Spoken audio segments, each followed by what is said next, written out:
Wole tosura babimisa na poasa. Ba député to votaki bazo salarien. Bazo salarien. Tokende la funa bazo salarien. Bazo salarien. Kongo tolega na mwamba bazo salarien. Bazo salarien. Tokende lukunga bazo salarien. Bazo salarien. Na baboko kuna bibembe bazo salarien. Bazo salarien. Atozonga na changu bazo salarien. Bazo salarien.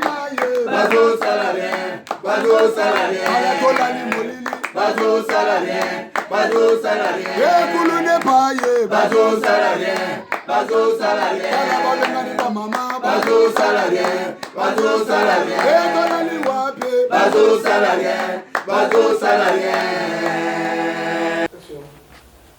Action du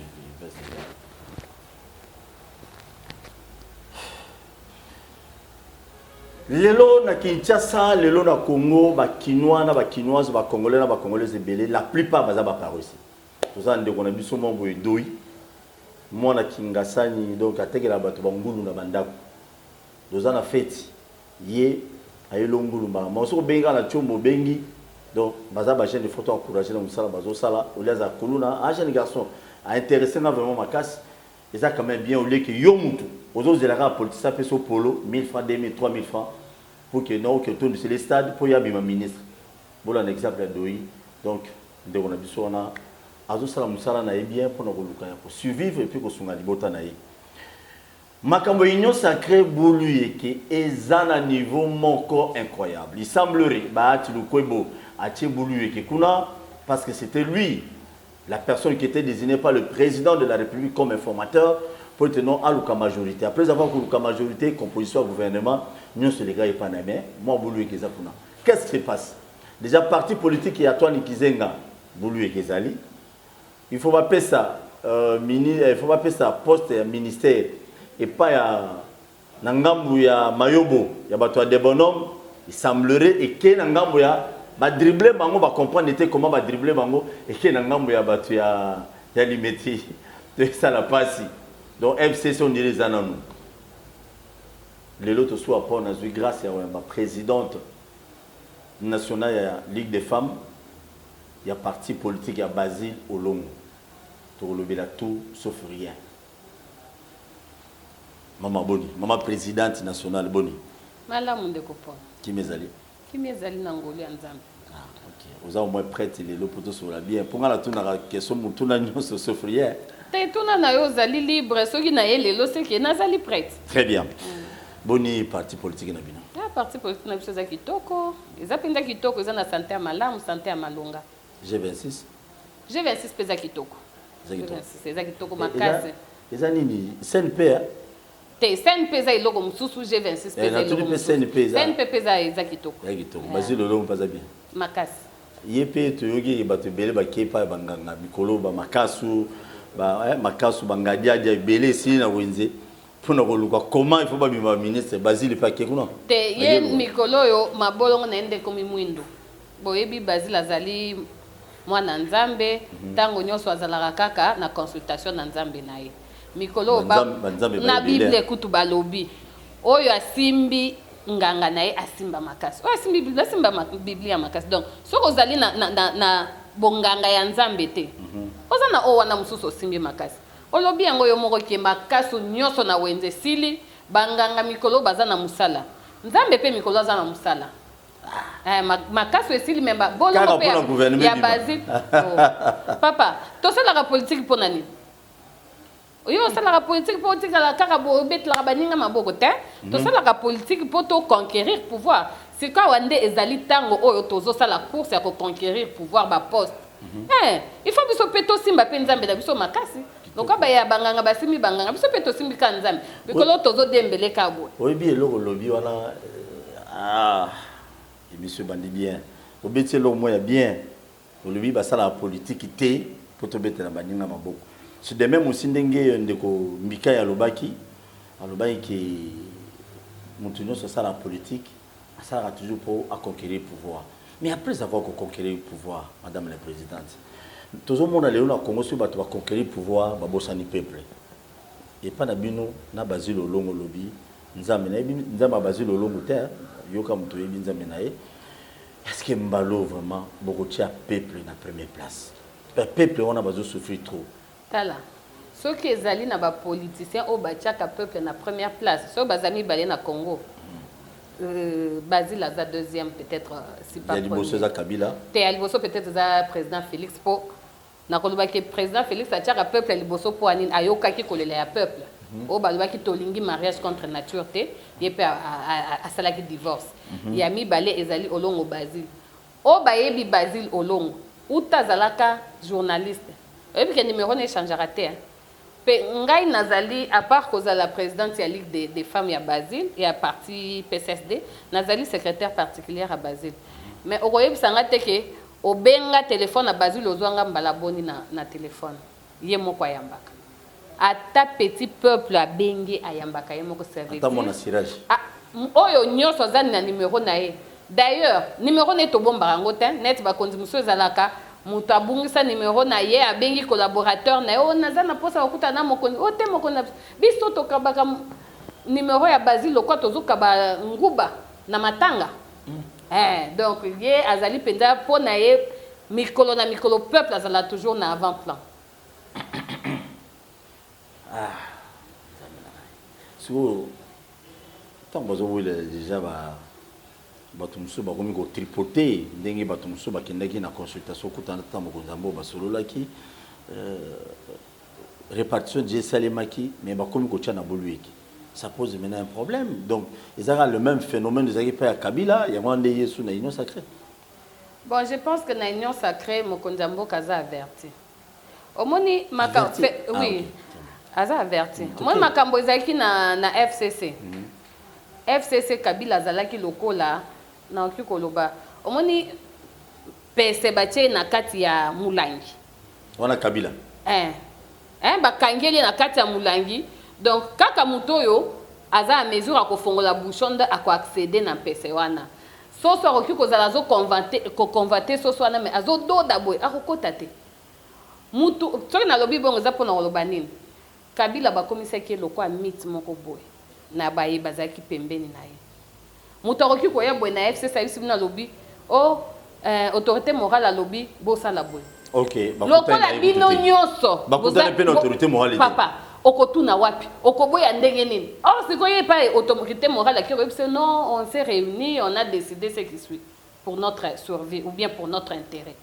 autorité morale soka moni que la majorité a décidé bon tokende ka bon alors que ezali kaka moi groupe ya bato moko boye pour na intérêt na bango c'est qui est le contraire avec président Félix. Et puis ce Tomonika qui est union sacrée bandi boulou yeke atanga na okiko télémaka na misali vidéo président Félix tolobi a to mona sous clarté na likambo panza et lobi président au panza nana tina non de même aussi na bato ba uti na pas Kabila na FCC so ba moni pe clarté ba lobi pe panza te bato ba uti na FCC ba na bizalela FCCT il faut ba na bizalela FCCT mais pour on dit ba bandi parce que la plupart déjà bazo lela déjà na ko ya bati soki babandi bazwa fimbo ya peuple omoni na union sacrée bao nyonso bake opposition PPRD baza na opposition bango bazoya na deuxième plan na opposition union sacrée déjà peuple biso moko nanu to se constitue opposition en avant plan po eloko to se plan nango te to ko aménager mokonzi mboka te to c'était président to kanaki bongo te le peuple d'abord wana to se pelite. Ça veut dire mokonza ko yokela biso avant kuta yokela ba o mususu wana bazomi lo babaza na kati opposition c'est ça même l'avantage ya biso na union sacrée auto sepeli nango te to ko yebisa mokonzi sans aménager to ko yebisa que na point na to sepeli te bato FCC wana soki baye il faut pas baya ko lakisa biso ke baye kaka pona pouvoir pona poste il faut pas lakisa donc ke baye pona bien-être ya population parce que la plupart le ko la ba regroupement ebele to monaki chef d'état to ya bango dernièrement ce soir on dirait comme il ya pour rappeler, Excellence, on a 30 députés, on a 50 députés, mais le peuple, pas Kabila. Donc, changement, mon côté, Zali. Des changements, au moins, il y a la nostalgie. Éviter que Bokonjo, Bozolo, Kapembe, Félix, c'est ça, Bolo, quoi. Et ça porte à Bolo. Ya. biso na robeta lelo biloko baroyoka bokonzo bino bozowela pembeni ya Félix. Bon, soit tu acceptes d'être pauvre, biloko koyiba wana ekozala susu te bakombi wano banini ekozala susu te. Soit tu acceptes d'être pauvre pour que population investisseur moyen pour signer dossier il faut appeler ça non caché na e biloko ne kolia bango.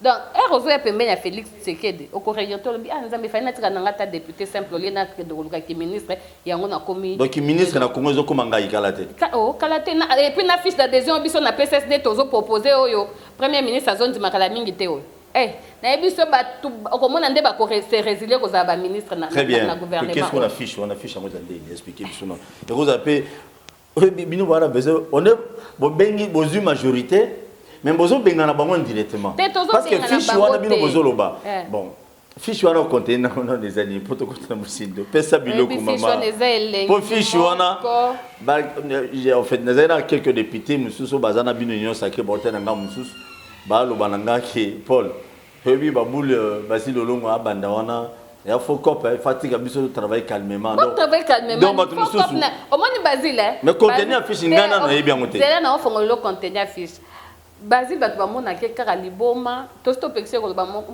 ko ba rasuste ko zala mayele ko le kaba congolais belé non et ya ko attirer ba ennemi belé batu bamona ke lokwa liboma na raisonnement na mais batu balandaka kaka sima raisonnement eza lokwa likamba union sacrée le lot biso to comme lobila union sacrée mais en son temps Basile le kaka na télévision lobby tozo changer majorité parlementaire bamona kaye penda dernier de liboma ba finga ba loba na ndenge nyos mais après to comme na minito batnyos ba comme Basile avait raison batu ba kutu yemo ko za député te nde na magie ni na mécanisme nini à ko faire basculer majorité parlementaire mais aujourd'hui c'est autre chose c'est pour dire on manifeste fiche oyo lelo batu oyo pesa biloko fiche nazo pesa bino contenir fiche omoni to considéraka ba opposant kaka lokola bato amitema mabete ou bien ba opposant ba ennemi na biso te ce sont des adversaires politiques c'est bon lokola Kabila ce que nazo lo babongo eza nazo lo ba adversaire politique na bino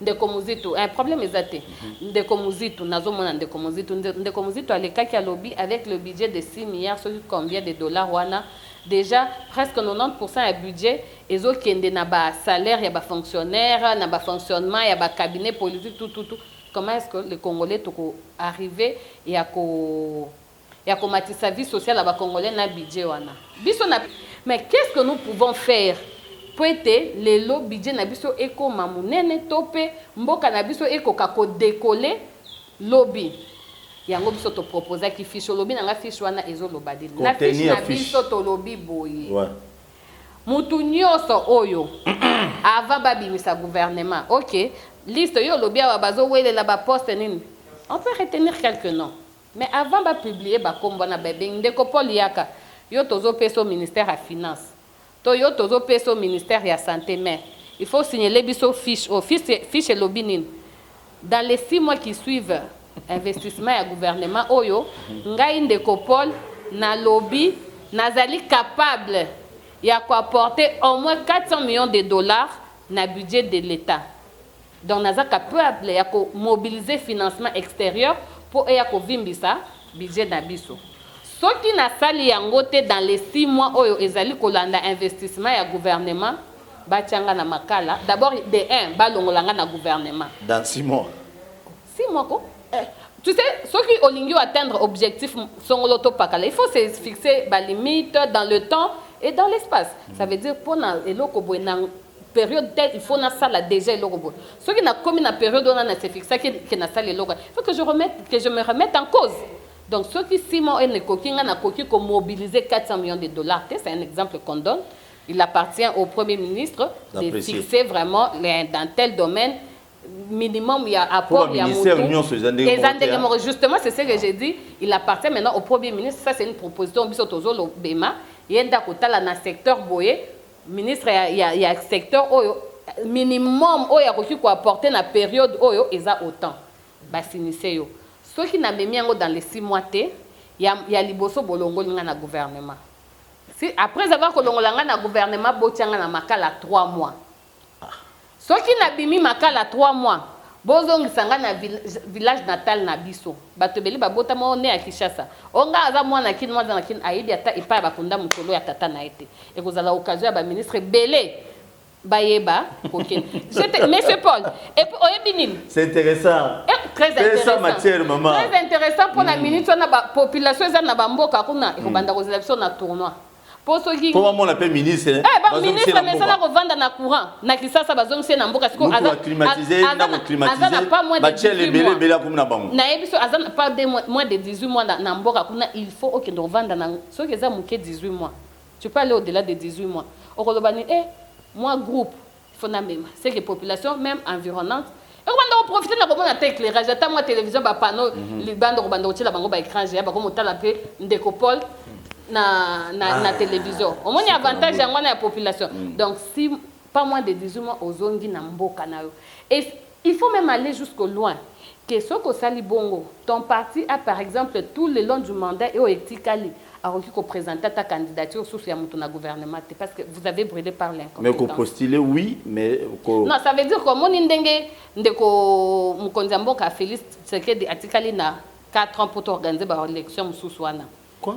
Nazo yebisa tikali na 4 ans docteur maman président papa nazo personnel matière il y a matière ya mona fiche le 4 ans tozana na fiche na otikele ka bongo te ça veut dire quoi ceux qui parti na bino ministre bino butindaki aza à mesure à mobiliser ba financement autolobi anate parti na bino 400 millions par exemple 400 millions dans secteur Songolo parti na bino dans les 4 ans au etikali na président Félix beaucoup qui sont présenté candidature na bidon na gouvernement te attend na ba poste mususu nini na ba entreprise ba chef d'avenue on les a voté te o ya nomination na zoloba mais bazo nommer ba beaucoup plus pe kalatene toki na ba administrateur étant on a pas vous représenter ta candidature parce que vous avez brillé par l'incompétence donc déjà mutu ezali malamu te bongo onyo sur land buluiki ça veut dire il faut to comme na niveau wana oyebi soki ka fiche wana batiango na mesa papa, on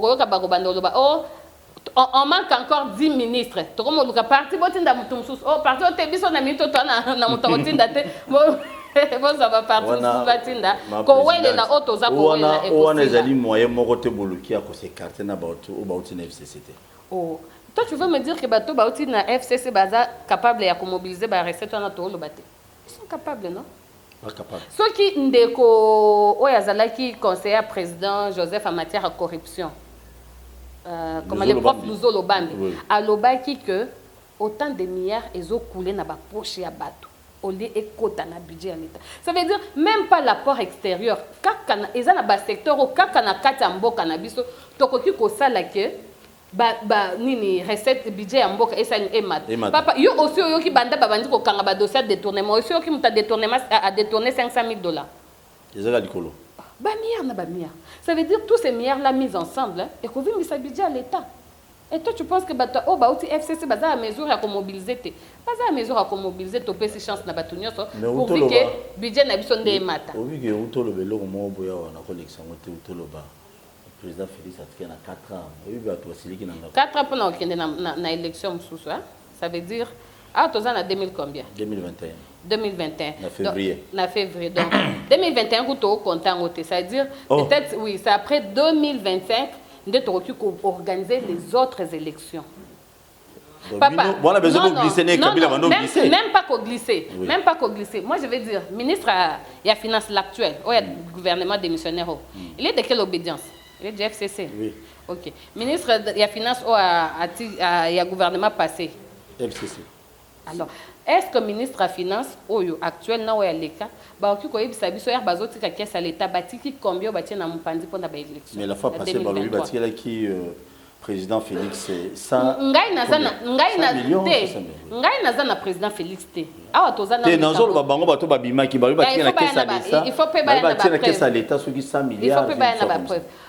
Bah, est-ce que le ministre à finance actuel a koki ko yebisa biso seulement pour organiser ba élection oyo na 2023 s'il faut organiser na 2023 combien ils ont mis de côté pour na ba élection ana on va économiser déjà ah yebisa biso ce que yebisa biso peut-être qu'on est déjà à 70%. OK en 2023 toke na ba élection pour d'ailleurs oyebi président Félix il tient à ce que tu organises l'élection de 2023. Ce sont les contraintes financières. Et puis, c'est ni et moko. À lobby, il faut tout bandana, nous avons réforme. Et ça même pas que c'est le président Félix qui veut glisser. Lui tient à ce qu'on organise l'élection en 2023. Mais il y a des contraintes. Non, le président Félix c'est bon. Il faut nettoyer nos fichiers électoraux. Oui, il faut que... Papa, Bitumba n'est pas l'élo.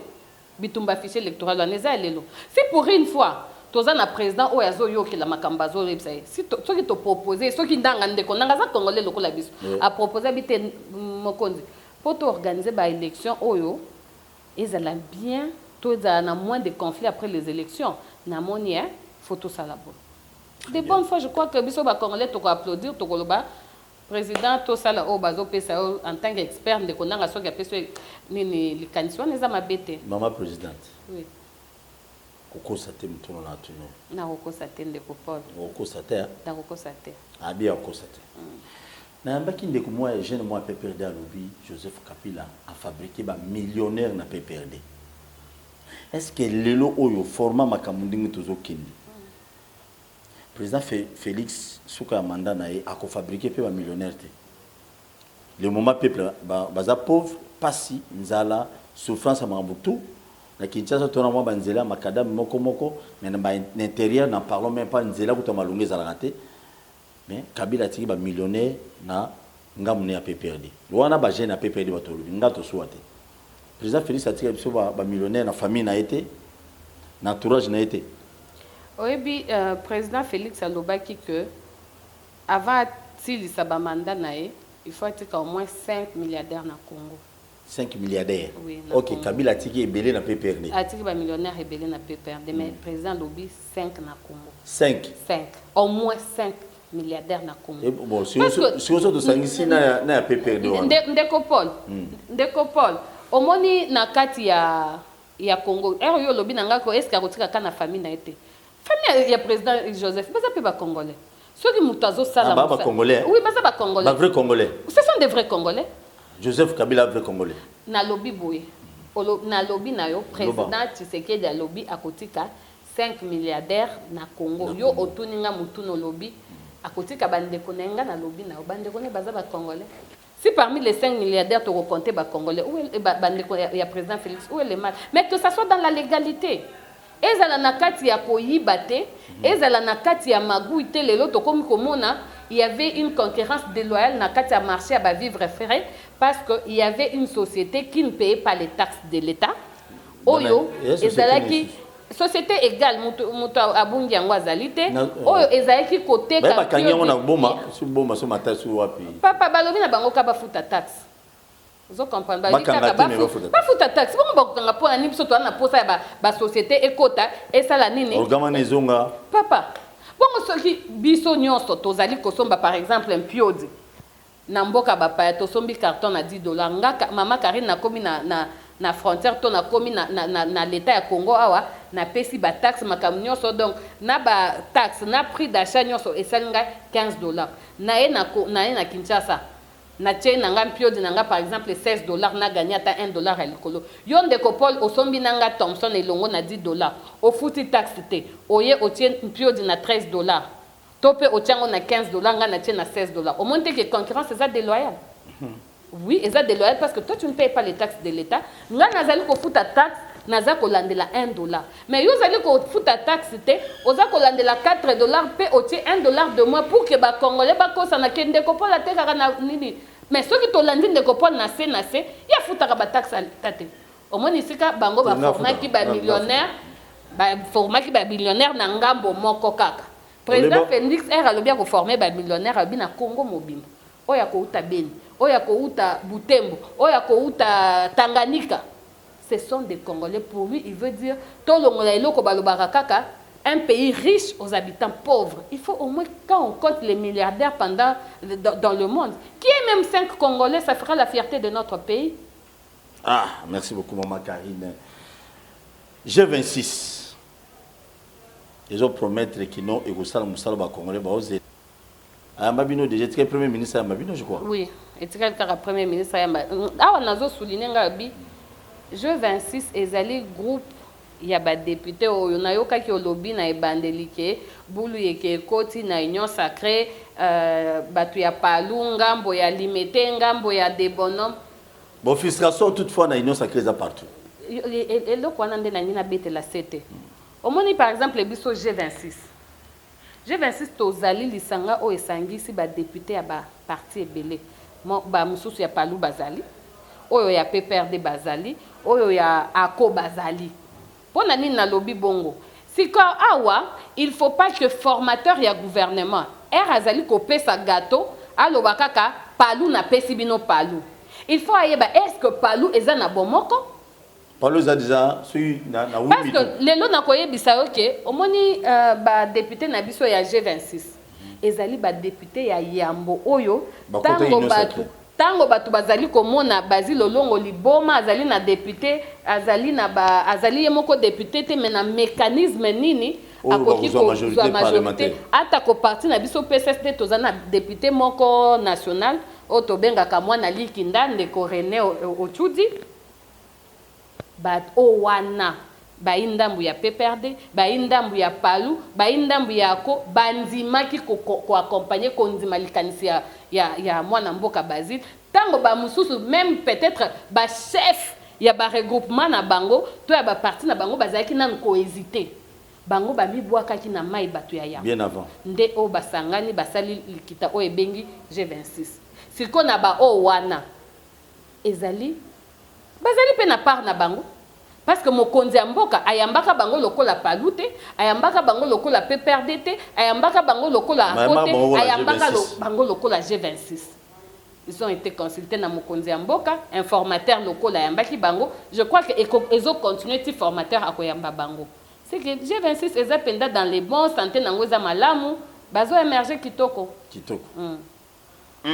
on est mutuna na zumituna batu nyonso bakena union sacrée il faut qu'à base ba poste ou bien deni parce que apparemment bango nyonso ba député tout baza kuna bazela ba poste bien que lobaki non to ça la pona conquérir OK au gouvernement de na parlement on a bozo tia bato bazo gérer au bazar ba ministère ou ba ministre bocha ba mulungia mais tout le monde apparemment l'union sacrée ils veulent avoir le poste c'est par là l'inquiétude sur le peuple donc bato ba ko se servir ou bien ba ko servir nation to ba ko chef de l'état pour ndeko Paul ou bien ba ko luga échec ya Félix Paul maman oyebi union sacrée a constitué na combien de députés le comité 319 hein?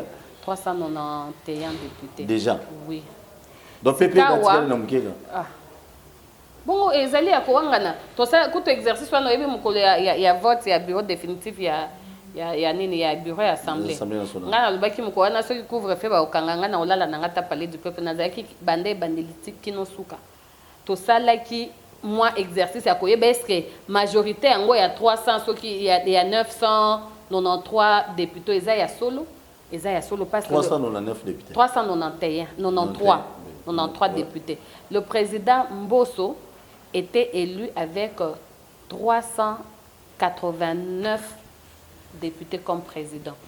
Les trois absences se justifient parce qu'il y avait un député qui était malade, un qui venait de décéder et un autre qui était en voyage. Donc total tolobi et à solo, majorité à union sacrée et à solo. Exercice au biso to sali lelo ezali à solo. Par là je vais dire quoi? Ba député au bazo constituer union nationale. Union sacrée. Union sacrée plutôt. Bazo bossa na te ke baza 393 mais gouvernement otozali kozela mikolo tolobaki yo gouvernement eza munene pamba mbongo nyoso zosila na ba frais de fonctionnement il faut ba réduire taille. Ça c'était kolela ya congolais nyoso. Oui, mais apparemment ils en ont quelques baza conscient que to ko réduire taille ya gouvernement ça veut dire biso nyoso 300 ceux qui 93 wana to kozala na place na gouvernement te. Alors pourquoi ils doivent se faire la guerre? Ba pe sa raison na bato o bazo kanisa ke bakei wana pona peuple te bake kaka pona ba ambition na bango. Oui, laissons quand même le temps au temps. Quand on dit gouvernement, to robunda pona ni poste ezaka koza ministre te. Ata oza bourgmestre oza na poste. Oza député, si oza na mandat kutu ya kitoko wana kutu mutako déranger oza te ozo la kati après 5 ans ceux qui peuple a ko retirer au mandat ou pas. Pour un il faut kaka batunyo so bad kaka au gouvernement. Très bien. Merci beaucoup, Maman Karine, présidente du parti politique PCSD. Il y a Ligue des femmes. Il y a présidente, il y a Ligue des femmes, il y a parti à Basile Olongo. Bobinga Aigle. Aigle. Kasi Pongo. Bobinga Aigle. Kombo na. Ah Pongo na kitete la ngelo ba Aigle. Aigle. Donc au moins ba kombo so kozo pesa mwana kombo ndeko Paul ndenge za na soki nano pesi ba aussi ko botate, il faut yeba ba kombo ko pesa mwana. C'est-à-dire papa na maman ne ba pesa ka Aigle. C'était toute une prophétie. Amonaka makambo na musika Aigle c'est ezali ndeke oyo plus azomata plus vision ezokoma clair donc yé amonaka makambo ezo ya musika amonaki oui amonaki déjà musika na kondimake lelo Basile Olongo Aigle président Félix Aoza la majorité parlementaire yango mi wakaka na might alobi bandeko abandi ko benda bandeko et aujourd'hui ekokisami. Merci Bozaï Belé Olanda Biso to senga toujours bo s'abonner na chaîne sur YouTube Bakino Balobi TV. Les amours de la chaîne, vous Paul, vous s'abonner, vous avez contribué à Moussala ou le Congo n'appartient pas aux politiciens. Les autres, ils passent, tant qu'on a eu Kabalé, qui on a PPRD Balobi, Joseph Kabila a commis ça à te belé à PPRD millionnaire. Mais maman Karine a outi Koloba Awa, c'est aussi important. Ce qui fiche na bangoana, ma ministre. Enregistrer, signer en haut et que vous allez une bonne chose. Pourquoi? C'est tout justement parce que surtout qu'il y a dans la province, dans le village d'origine, dans le belé, dans millionnaire, dans milliardaire, dans le attends, c'est la pambezate. Des fois, on a les athées. On a dans le village natal où il y a c'est papa bango. Des fois, on a papa bango dans le village.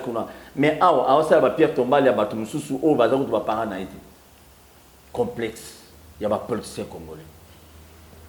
Le moment où on a le peuple, va faire ce biscuit. Vous voyez que la stratégie affiche au pays, ça fait bien. On a m'abêté sans polémique. Vous signez, Premier ministre, vous a complexité. Kouloutou Nabiso, papa Nabiso, Bati le Kouebo. S'il vous plaît.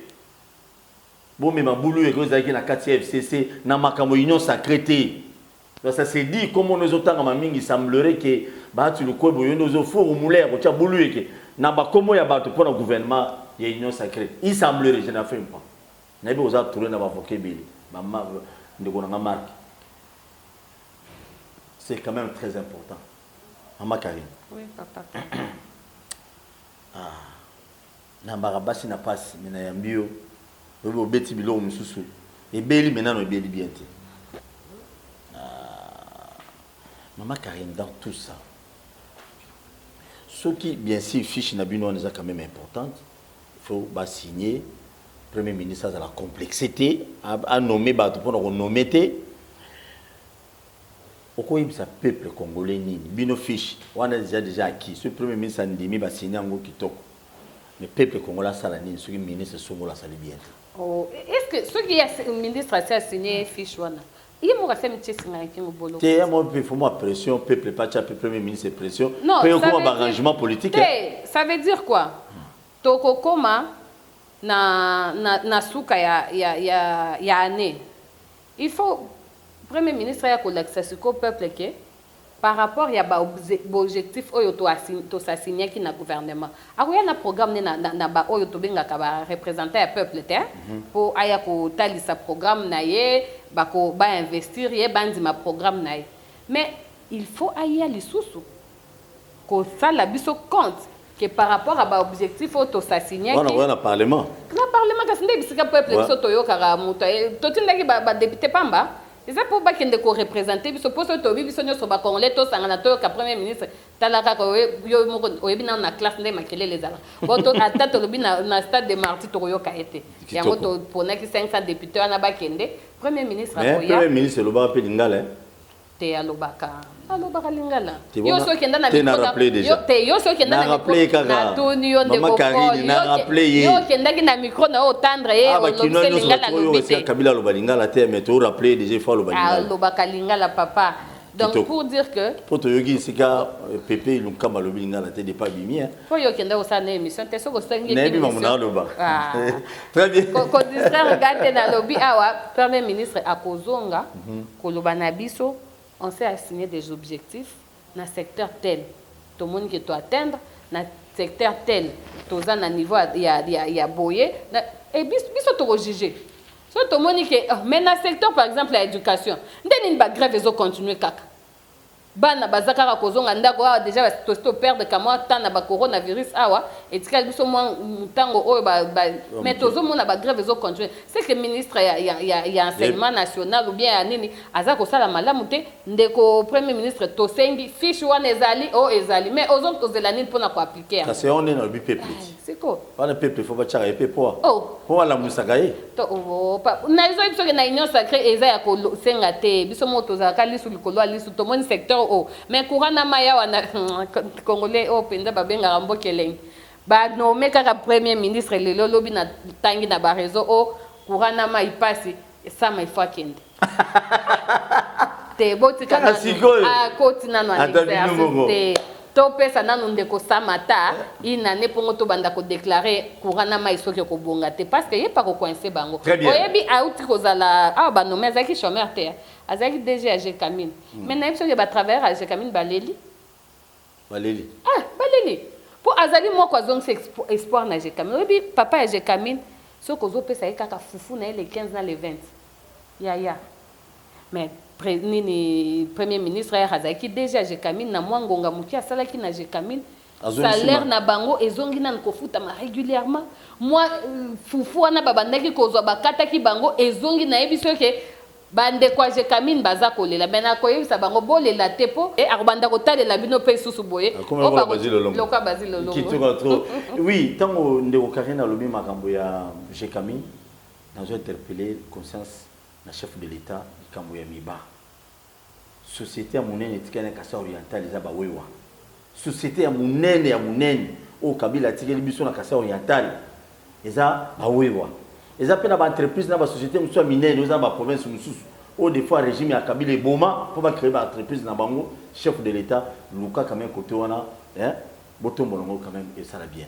ambassadeur italien otokufa tozoyo ka ba journaliste ya mindele ba mo changer français ba lobby président de la république na moment la campagne à Lobaki ce qui une fois na bimi tout le monde avait na ba réseaux sociaux ba tonga mususu FCC ba omi ko tchatcha un peu partout maloba chef de l'état qui non de 1 ceux qui a eu beaucoup de nous vendre na est à commission quartier général pour la sécurité on est ici là mi balé ba lobby lisusu na biloko on n'est pas vendre comme ça ba journaliste ba confrère na biso ba lobby lisusu ba lobby chef de l'état ne s'intéresse pas de la sécurité aux anakati à est mais azako s'intéresser mingi na makamususu aux allez pour l'intérêt peuple aux allez au cela veut dire union sacrée d'après eux union sacrée ça pour l'intérêt peuple mais yangonde ministre ambassadeur wana ki okufa kuna na Ruchu ndeko Paul journaliste français oyo à lobby son nom je crois c'est Gauthier est-ce que omoni ngana koloba que journaliste wana aza sous-traité par ba congolais à mitema mabe ba pese mbongo il est libre de dire ce qu'il veut mais parce que il nous a pas amené des chiffres ou bien des statistiques ya koloba ke président Félix Tshisekedi akotaki na pouvoir akutaki pona par exemple sécurisation à est budget na bango ezalaki na $3 banda ya kotaki na pouvoir ekiti na 2 na 1 yango na insécurité za makasi wana tokoloba c'est vrai que le président Félix azo s'intéresser na sécurité à l'est du pays mais lelo tokomona état major ya FRDC ekeli na Beni tokomona lelo modèle président de la République aza kosala maso pona ko équiper armée pona ko matisa budget armée pona ko bongisa sécurité à l'est oyo nini ministre comment on appelle le journaliste français le lobby parce que aza ko dile nanu na Kabila parce que asalaki ke pouvoir oyo ezali ba phrase otozo kana bande ko na biso ya lamuka pour citer bande ko na biso ya SID kaka ce sont les mêmes phrases otoki na munoko ya journaliste wana awa nde nazo ko interpeller bino ba congolais bino bo bandi penda ke journaliste wana l'équipe bino na maele Et il n'a même pas d'élément ou peut-être Bino en tant que Congolais, Bozan Nango, ya koleka na télévision, il fait la guerre entre Bino, journalistes congolais, et journalistes. Et c'est politique, parce que c'est un collègue Nabino Moutaleki a raconté de n'importe quoi. Donc il appartient à vous les Congolais, journalistes congolais, Bozali n'a pas d'élément, bo meka koleka, kolaki sa opinion que oh azali kolobakuna azali étranger, sous-traité, je ne sais pas par quel camp politique. Nde azali koya na ba argument oyo ezali côté les matés. Très bien. Pourquoi on doit parler seulement lorsqu'il s'agit d'un ambassadeur italien? Bien sûr que c'est un humain, ça fait mal. Mais combien de Congolais ba kufi na est wana to kriaka mikolo nyonso, c'est la même communauté internationale o lelo ba communauté internationale et lobby. Bazo ko instrumentaliser guerre ya est wana. Pour moi, je regrette parce que c'est un être humain, seulement pas parce que c'est un ambassadeur. Je regrette, Ezali Makila. Makila, il y a ambassadeur en étanga qui est couleur nine. Rouge, il y a chauffeur qui est couleur nine. Bon, Makila rouge bon et tangi na est wana ya ba congolais. Bon. On ne peut se bilo rebelle en tout cas. Donc biso nyonso tozali ko déplorer liwa ya chauffeur. C'est celui qui est congolais, il y a garde du corps. Mais ambassadeurs, ce sont des êtres humains, tout le monde a ngoté. Mais et puis il semblerait informant qui peut l'autorité. Ça c'est aussi un autre problème. Oh bande qu'on a dit ba Congolais bazali amité mama be balingaka kaka na président Félix Kutwazata na suki na mutu te mabaza ko luka kaka sili na mutu Félix na ebité so ba kozwa ngo wapi. Et comme il est là, oh Félix sera interpellé. Il sera interpellé en quoi? Ici, ni droit public international. Moi, je ne vois aucun conflit d'État ici. Oyo Bakolobake, Bakoya pour interpeller le président Félix. L'ambassadeur Topeki Siekotambolate, c'est un ambassadeur accrédité na Congo. Tolobite avant Dakaka na Kisasa. Mais il n'était pas aussi ignoré à Koyebake. Secteur papa, bien peut-être boza na Kinshasa, bozo yo kayangonga na kenda na lala pe na parc ya Virunga. Mais je vous dis nzela wana soki bokomi bisika bozo kende bolobi Dieu merci. Ezali zone rouge ndenge kaka bomona kamakila ndenge zone wana ezali. Mais biso tokende qu'il faut voir arsenal ya nini? Arsenal ya nini ya sécurité otozaki na yango. Mais bango bazali kokende kaka na camion ezaki na biloko ya kolia na mwa soki land cruiser o bango mo bazaki na kati. Quelle sécurité bazaki nango? Or, ce qui a solo a informé ki ba autorité même ya place. Je crois que bango lokola ba yebi zone wana lolenge ezali balingaki ba prendre vraiment ba précaution pour na ko sécuriser bango pe makambo nyoso ngaki komate. Donc batika ko akize président Félix. Te batika ba biloko neza nango pamba pambezaka batomtema mabende bayokaki le ah oui, ça, ils ont un aspect de photo télé. Au moins, les Congolais, ceux qui ont la maîtrise à l'Ikambuté, tout le bateau à part, tout le bateau d'Ozaka. Il paraît, moi je n'ai pas de preuves, que l'ambassadeur Wana à Italie a eu le président Félix invitation à G20. Vous pensez que le pays nyonso oyo bazali ba membre de G20 le président Félix a côté na kati ya carré wana, il y a ba pays riche. Peut-être qu'ils ont complot, il y a des pays où banguna na biso, balinga qui va créer le biso conflit entre Italie et Congo, mais va réussir parce qu'il n'y a pas de conflit. Il n'y a pas de conflit. Donc, les Congolais, ils maîtrise ya banini, c'est ça parce qu'on est des opposants, occasion yoso, ils ont je dois tirer sur le président Félix. Dans le ministre des Affaires étrangères il y a Italie, il a demandé à MONUSCO ça la banquette plus vite. C'est un peu compliqué les Camerounais MONUSCO au président de la République n'a pas été fait trouver une solution. MONUSCO on peut oumeli na Congo oumeli bitu mana c'est la raté to yo mambasa la raté. Maman Karine le Bokaboni pour nous mokolo lelo. Bokaboni zali kaka ke peuple congolais to. Bokaboni lelo. Ya lelo pour na mokolo lelo na bakinois to za la confiance na mokonzi ya mboka. To pesa est toujours chance. Alors na posa ya kotombola Congo na biso tozala kaka te tomoni likambo muke ça vaut de l'image de notre pays bino bokanisi bozo salir de président Félix bozo salir président Félix te bozo salir de Congo totika déjà président Félix azo mema mboka na biso na bakare oyo dans 5 ans ou bien 10 ans tokopesa ye raison donc to soutenir ye tozala rateke na kamo occasion muke to bandi ko luka ko tirer sur lui kamo occasion muke to tirer sur lui non oh kuna na yoka ki babundi na mama emo o président Félix ya côté lawa na morgue balobi bibembe ko mimate atabino moko to réduire président tina niveau na morgue Donc entre nous les Congolais les kinoto et bako trouver solution na makamu mususu oyo ezo senga ta président ayate. Tous a confiance nanu na biso moko et puis na mokonzi ya mboka peto simba maboko poto tombola Congo likolo. Très bien, mais il faut pas biso ba Congolais to fungola pe miso na munyoso. Ba ministre bazoya po balinga basa bato ba boto basa bato. Botelemi na bango. Ba ministre bazoya po ba boto la mapango ya ba orphelin. Po bazo pesa ba injonction na bananyo. Peut-être non ba jugement en faveur na bango parce que bango ba bato mbongo. Vraiment, peuple congolais, il faut terminer la biloko. C'est très capital. Tata mokonza mboka, toko senga welo mususu ya ko senga welo susu. Likambo ya ba orphelin ou bazana ba dossier na ba cour de tribunal kotango nano. Ngako tunazo plaider lelo. Bien sûr, bazo ba tunyo sa kabila bazo ngate. Oui. Mais so epelu zolo bambi. Tellement ya yebi ba to FCC bele ba yeba jewana. Ba kabona na ye likolo ya bosembo ya zolo bambi. Ngana ko senga ga eloko mo. Nous sommes comme ministre de la Justice. Au moins, la vérité, nous sommes reçois. Il sera Caleb pour te méditer. Bon, il sera Caleb na bandi justice et sala musala na yo. Omoni utala. Caleb a lobby et a ressemble liboso magistrat de France Amaray chef de l'État. Omoni biloko mususu ezate que parce que lingaka Caleb te, il faut comme c'est lokwana grave. To munene non. Caleb en tant qu'ancien âgé, il y a des statuts, il y a des lois du pays qui régissent soit les anciens fonctionnaires de l'État, soit les... Ceux qui n'ont loi ou ils ont régir statut, il y a ancien âgé. Et lobby qui est à côté que se présenter. Ce n'est pas seulement parce que Zaka lève, il faut tout le bakara. Non. Tout le cas de droit, hein.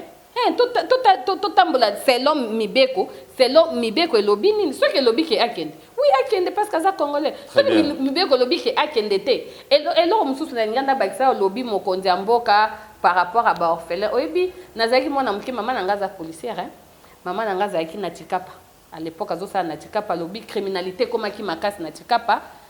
Na époque ezaki honorable Claudel Lubaya Mutazaki gouverneur il y a Kananga à l'époque. À lobby tellement que bomele kaki gouverneur Claudel akenda na résidence na ya Tikapa.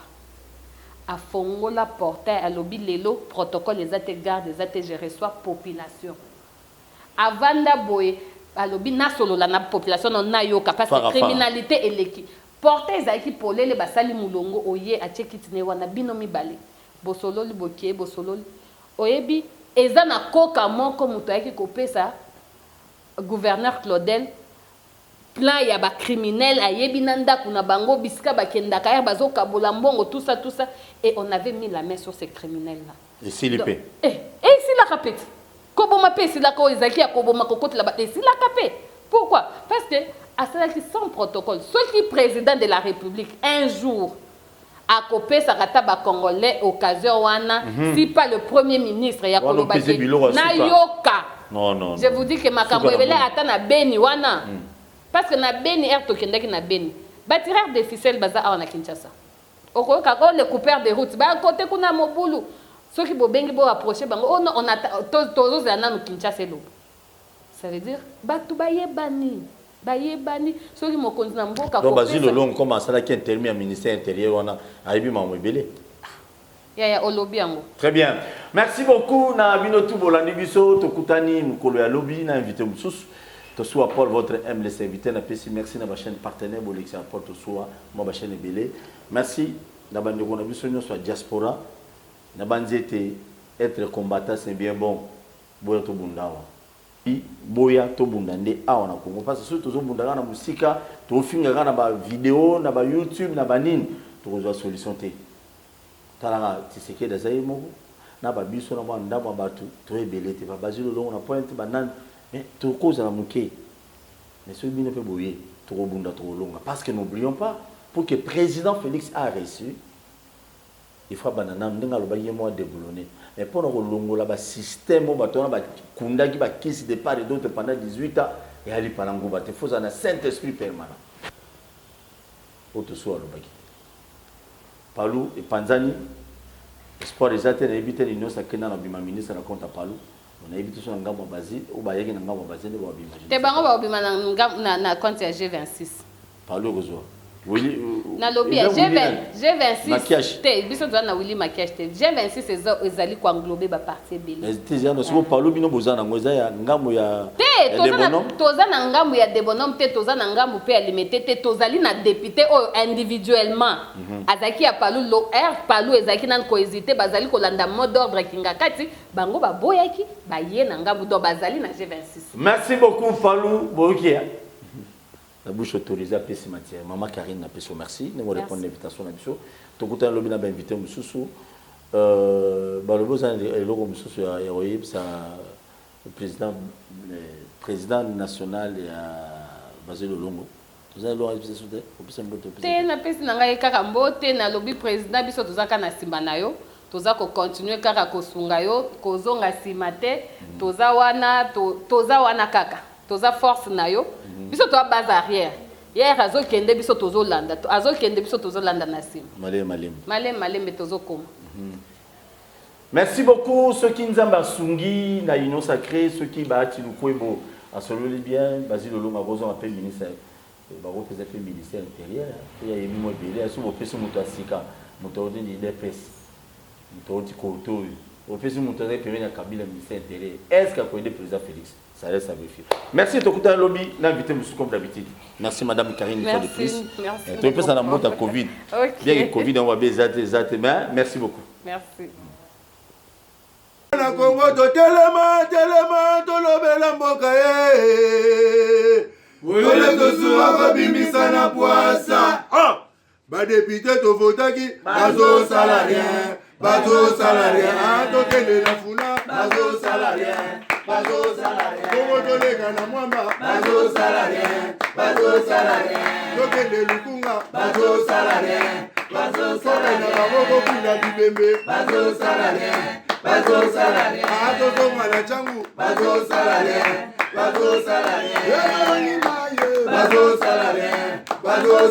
Alakola ni molili bazo salarié. Kulune paye bazo salarié. Ala balengani ba mama